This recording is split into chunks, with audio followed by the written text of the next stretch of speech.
보통 우리는 어떤 사고나 큰 일을 겪고 난 후에 두려움에 휩싸여서 자신감이 없어지기도 하고 소심해지기도 합니다. 교통사고를 당한 후든지 사람과의 갈등을 겪고 난 뒤에 우리는 이런 일들을 경험하기도 합니다. 이런 일들을 겪으면 사실보다 실제보다 문제가 더 크게 보이기 시작하기 때문입니다. 바로 두려움이 우리를 주장하며 우리를 무기력하게 만들어 버리기 때문입니다. 바로 두려움이 우리 삶의 방향을 부정적인 방향으로 틀어버리기 때문입니다. 신앙생활에서도 마찬가지입니다. 두려움은 우리의 신앙을 좀먹습니다. 후퇴하게 만듭니다. 그래서 많은 영적인 글을 쓴 헨리 나우엔이라는 분은 이런 얘기를 했습니다. 영적 생활에 있어서 가장 큰 장애는 두려움이다. 두려움 가운데서는 기도도 하지 못하게 되고 하나님의 말씀이 들려오지도 않는다라고 말을 했습니다. 저도 이런 일들을 경험해 보니까 이 말이 맞는 것 같습니다. 정말로 힘든 일을 겪으면요, 기도도 되지 않고 하나님 말씀도 들려오지도 않습니다. 이스라엘 백성들도 가나안 정탐 후에 12명이 가나안 정탐을 하고 나서 두려움 때문에 가나안으로 바로 들어가지 못하고 40년 동안이나 광야에서 방황했던 것을 우리는 잘 기억합니다. 문제는 두려움입니다. 두려움. 이사야 42장에는 이스라엘 백성들이 지은 죄로 인하여 결국에는 노략질 당하며 고난과 어려움을 경험하게 되리라는 것에 대해서 말씀하고 있습니다. 하지만 그런 이스라엘을 향해서 오늘 본문 43장의 첫 부분에 하나님은 강력하게 권고하십니다. 그러나 이제 너희는 두려워하지 말라라고 말씀하고 있습니다. 마태복음 14장 27절에서 주님은 큰 풍랑 속에 있었던 제자들에게 찾아오셔서 말씀하십니다. 두려워 말라. 사도행전 18장 9절에 보면 주님은 환상 가운데 사도 바울에게 나타나셔서 말씀하십니다. 두려워하지 말라. 성경은 곳곳에서 우리에게 두려워하지 말고 담대하라고 권면합니다. 정말로 많은 곳에서 그렇게 얘기를 합니다. 지금도 우리를 창조하시고 돌보신 하나님께서는 저와 여러분들을 향하여 이렇게 말씀하고 계실 겁니다. 아무리 암담한 상황과 좌절스러운 환경이라 할지라도 두려워하지 말라라고 오늘도 우리에게 말씀하십니다. 그러므로 사랑하는 성도님들, 힘드시겠지만 어떠한 상황 가운데서도 두려워하지 마시기 바랍니다. 우리 옆에 계신 분들과 이렇게 인사 나누셨으면 좋겠습니다. 두려워하지 맙시다. 두려워하지 맙시다. 두려워하지 맙시다. 저에게도 좀 말씀해 주시겠어요? 목사님, 두려워하지 마십시오. 네. 그렇다면 우리는 어떻게 해야 두려움들을 극복하는 삶을 살 수 있을까요? 어떻게 해야 우리가 두려움이 아닌 평안을 누리는 삶을 살 수 있을까요? 오늘 세 가지를 말씀을 드릴 텐데, 첫째로 내가 하나님의 변함없는 사랑을 받는 존재임을 내가 정말로 확신한다면, 하나님이 나를 사랑한다는 사실을 정말로 믿는다면 우리는 두려움을 극복할 수 있습니다. 하나님이 나를 정말로 사랑하신다는 사실을 내가 믿는다면, 오늘 본문인 이사야서 43장 1절에서 하나님은 이스라엘 백성들을 향하여 내가 너를 구속하였다라고 말씀하십니다. 너무나 분명한 약속이 확실히 이루어질 것이기 때문에 예언적인 과거형으로 이미 구속하였다라고 말씀하고 있습니다. 이 구속이라는 말은 우리 조금 연세 드신 분들은 성경에서 구속이 무슨 뜻인지 아시겠지만, 젊은 분들은 구속하면 아마 검찰이 뭐 구속시켰다 뭐 그렇게 생각하실지도 몰라요. 어디 가둬버렸다라고 생각하실지 모르겠지만, 성경에서 얘기하는 구속이라는 말은 어떤 대상을 희생시켜서 한 대상을 구원해 준다라는 의미를 포함하고 있습니다. 그래서 조금 쉬운 성경에는 건져내다라고도 표현되어 있고, 또 영어로는 rescue라는 말로 표현을 하기도 합니다. 근데 3절에 하나님은 애굽과 구스와 스바를 속량물로 들여서라도 구원하겠다라고 하십니다. 오늘날의 애굽은 어딘지 아시죠? 이집트죠. 구스는 이디오피아 지역을 얘기를 합니다. 그리고 스바라는 곳은 예멘을 얘기를 합니다. 우리 예멘이라고 아프리카에 있는 이 세 나라는 그 당시에 아프리카 대륙에서 알려져 있던 전부의 나라였습니다. 이스라엘과 맞대고 있었던, 그래서 그들이 알 수 있었던 전부의 나라가 이 세 나라였습니다. 그러니까 하나님이 이렇게 말씀하셨다는 것은 하나님은 자기 백성을 구원하기 위해서 한 대륙을 희생해서라도 구원하시겠다라고 말씀하고 계신 겁니다. 결국 하나님께서는 어떻게 하셨습니까? 자기의 외아들, 자기의 아들을, 하나밖에 없는 아들을 희생하시면서까지 저와 여러분들을 구원해 주셨고 그 약속을 지키신 분이 바로 우리 하나님이시라는 사실입니다. 근데 오늘 본문에서 하나님께서 우리를 지명하여 불렀다라고도 말씀합니다. 하나님께서 특별한 목적을 위해서 우리를 선택하고 부르셨다라는 겁니다. 요한복음 10장에 보면 좋은 목자는 자기 양의 이름을 각각 불러 인도하여 낸다라고 말씀하고 있습니다. 그렇다면 선한 목자 되신 예수님이 나의 이름을 불러주신다는 것은 내 이름을 안다는 거고 나를 사랑하신다는 것이고 결국 나를 보호해 주시겠다라는 겁니다. 그래서 너는 내 것이다 라고 말씀하고 있습니다. 너희는 내 것이다 라고 말씀하십니다. 하나님의 것이고 하나님의 사랑하는 존재이기에 하나님 보시기에 보배롭고 존귀하다라고 말씀하고 있는 겁니다. 그렇기 때문에 오늘 본문을 이렇게 해석할 수도 있을 겁니다. 너는 눈에 넣어도 아프지 않은 나의 보배이자 나의 사랑이다. 그러니 모든 땅을 주고서라도 너를 찾을 것이며 모든 민족을 주고서라도 너의 목숨을 건질 것이다 라는 약속이 있는 말씀인 것입니다. 하나님께서 우리를 세상의 다른 어떤 것보다 더 사랑하신다는 겁니다. 예수님께서는 뽕나무에 있었던 삭개오의 이름을 아시고 그 이름을 부르자 그의 인생이 완전히 달라져 버렸습니다. 삭개오야 내려와라. 그 한마디에 삭개오가 완전히 바뀌었습니다. 어떻게 그렇게 변화될 수 있었습니까? 바로 지명하여 부르심 속에 있는 주님의 커다란 사랑이 그를 변화시킨 겁니다. 삭개오야, 그 한마디에 삭개오야, 수많이 들었던 삭개오라는 그 이름이었지만 삭개오야라고 부르시는 그 이름 속에 예수님의 사랑이 전달되었더라는 거죠. 요한일서 4장 88절에 보면 사랑에는 두려움이 없습니다. 완전한 사랑은 두려움을 내쫓습니다 라고 말씀하고 있습니다. 우리 예수님이 그 완전한 사랑을 우리에게 이미 보여주셨습니다.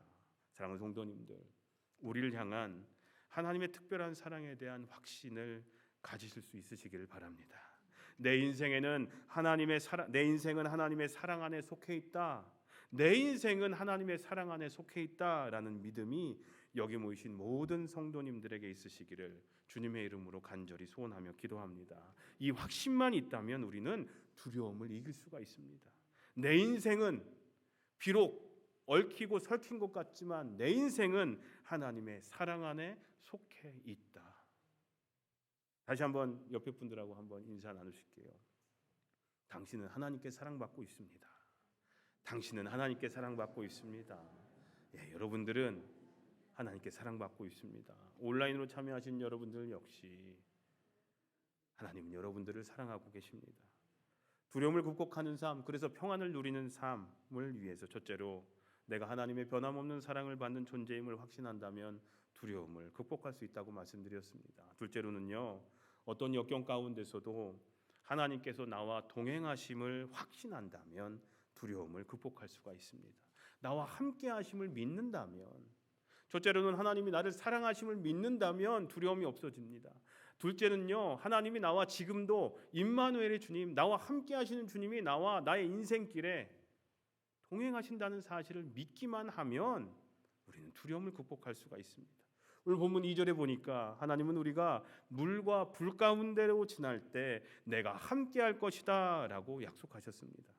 애굽을 탈출하면서 홍해의 위협 가운데서도, 다니엘의 친구들이 신앙 때문에 불구덩이에 던져지는 위기 가운데서도 하나님은 그들과 함께 하셨습니다. 그리고 건지셨습니다.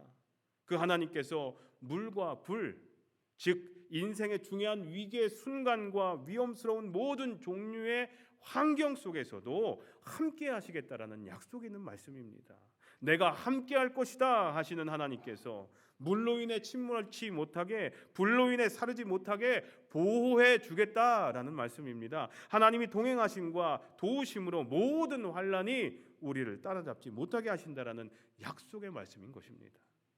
어떤 사람과 동행하느냐 하는 것 매우 중요합니다. 어떤 사람과 인생의 길을 걸어가느냐 상당히 중요합니다. 어떤 사람과 신앙생활을 하느냐 상당히 중요합니다. 부정적인 사람과 그리고 불평불만을 드러놓는 사람과 내 인생의 길을 걸어가면요, 나도 모르게 그렇게 물듭니다. 그게 싫은 사람은 그 사람과 인연을 끊죠. 하지만 또 감사가 넘치는 사람은 그 사람 옆에 있는 사람까지도 감사가 넘칠 수 있도록 막 변화시킵니다. 누구와 동행하는 것, 내가 어떤 사람과 어울려서 살아가느냐 정말로 중요합니다. 그런데 우리에게는 험한 인생길 끝까지 동행해 주시고 우리의 친구가 되어 주시는, 우리를 구원해 주실 수 있는 구원자 되신 예수님이 우리 인생 가운데 동행해 주신다고 말씀하고 있습니다. 그분이 뭐라고 말씀하셨습니까? 볼지어다 내가 세상 끝날까지 너희와 항상 함께 있겠다라고 우리에게 말씀하셨습니다. 우리 인생길 가운데 나 홀로 남겨진 것 같은 그런 느낌이 들 때도 많습니다. 특별히 우리 어르신들이 그런 경우들이 많은데 세상에 나만 홀로 남겨져 있고 외로울 때도 있습니다. 너시홈에 가면 그 어르신들 대부분 그렇게 생각하고 계세요. 하지만 우리 인생길 끝까지, 표대를 향해 나갈 때 끝까지, 천국에 이를 때까지, 천국문에 이를 때까지 우리 삶 가운데 우리는 혼자 내버려 두지 않으십니다. 우리와 항상 동행해 주시는 예수님이 계시다는 사실을 기억하셨으면 좋겠습니다. 예수님께서는 요한복음 14장에서 보혜사 성령께서 영원토록 너희와 함께 있을 것이다 라고 말씀하셨습니다. 성령님께서 우리와 함께 거하시며 우리 속에, 저와 여러분 속에 계시며 고아와 같이 버려두지 아니하고 우리에게 오신다라고도 말씀하셨습니다. 역경과 고난이 우리 인생에 없다는 것이 아닙니다. 여러분들 예수님 오랫동안 믿으셨죠? 여러분들 인생 가운데 역경과 고난이 없으셨던 분 계십니까? 예수 믿어도 시험과 역경과 고난은 다가옵니다. 아무리 어려운 상황과 처지에 처한다 할지라도 주님과 동행하면 문제가 될 수 없다라는 거예요. 이게 신앙생활이거든요. 예수 믿는다고 세상의 고난이 우리를 비껴간다라는 얘기가 아닙니다. 고난이 다가와도 우리가 이겨낼 수 있다는 거예요. 어떻게 해요? 주님이 나와 동행하심을 믿기 때문에. 신앙생활이 뭐예요? 이 신앙을 가지고 살아가는 것이 신앙생활입니다. 일주일에 교회 한 번 왔다 갔다 하는 게 신앙생활이 아니라 바로 내가 아무리 힘들고 어려운 일을 겪는다 할지라도, 두려운 일이 우리 삶 가운데 다가온다 할지라도 나는 이겨낼 수 있어. 왜요? 주님이 나와 함께 하시기 때문에. 주님이 나를 구원해 주시고 나의 삶 가운데 동행해 주시기에 나는 이겨낼 수 있어 하는 그 믿음, 그 신앙 가지고 살아가는 것이 바로 신앙생활인 것입니다. 그렇기 때문에 우리는 모든 두려움을 극복해낼 수가 있다는 거예요. 사도행전 27장에 보면 사도 바울이 로마로 압송됩니다. 그때 유라굴로라는 폭풍으로 인해서 배가 난파되게 됩니다. 온통 캄캄하고 소망이 끊어진 상황이었습니다. 배 안에 있던 모든 사람들이 큰 두려움 가운데 있었습니다. 여러분들 바다에 빠져보신 적 있으세요? 저도 한번 청년들하고 예전에 수련회 오션시티 가가지고 그 수상스키인가요? 뭘 못 모르고 탔다가 지금보다 훨씬 뚱뚱했거든요. 그 뭐죠? 구명조끼가 안 맞았어요. 그래가지고 위에만 잠그고 두 개는 비어 이렇게 열려져 있는 상태로 제가 차마 거기서 떨어질 거라는 생각을 못했죠. 근데 운전을 누군가가 청년이 하고 가다가 넘어진 거예요. 쓰러진 거예요. 빠졌는데 막 그냥 아래로 오션시티에서 이렇게 아래로 내려가는, 진짜 이게 죽음을 느꼈거든요. 물에 빠지니까 이 구명조끼가 이제 물 위로 뜨니까 그런 경험이 있는데 물을 되게 무서워해요. 그런데 엄청난 두려움이 지금도 생각이 나요. 근데 바울이 그런 상황 가운데, 물에 빠져서 다 죽을 상황 가운데 뭐라고 얘기하는지 아세요? 이제는 안심하라 라고 얘기를 합니다. 그들을 격려합니다. 다 빠져 죽을 상황인데 어떻게 그렇게 얘기할 수 있었겠습니까? 바로 하나님이 함께 하시고 그를 구원해 주실 것이라는 믿음이 그에게 있었기 때문에 이렇게 얘기할 수가 있었습니다. 모세가 죽은 후에 그 뒤를 이어서 이스라엘의 지도자가 된 여호수아가 있죠. 모세 같은 그 걸출한 지도자를 뒤를 이어서 그 지도자의 역할을 감당해야 됩니다. 그런데 그냥 길을 인도하는 안내자 역할만이 아니었습니다. 가나안 땅에 들어가면 수많은 족속들과 싸워서 그 땅을 차지해야 될 그런 일들을 해야 될 사람이 바로 여호수아였습니다. 얼마나 두려웠겠습니까? 우리 지난번에 아말렉 전쟁 얘기를 했었죠. 근데 어떻게 가나안 정복 전쟁, 그 전쟁에서 승리할 수 있었을까요? 그것은 바로 내가 내게 명령한 것이 아니냐. 강하고 담대하라. 두려워하지 말며 놀라지 말라. 어디로 가든지 네 하나님 여호와가 너와 함께하느니라 라는 그 약속의 말씀을 붙들고 그 일을 감당할 수 있었던 겁니다. 말씀하시는 하나님, 나와 동행하시는 하나님, 그 하나님에 대한 확신이 그에게 있었기 때문이었습니다.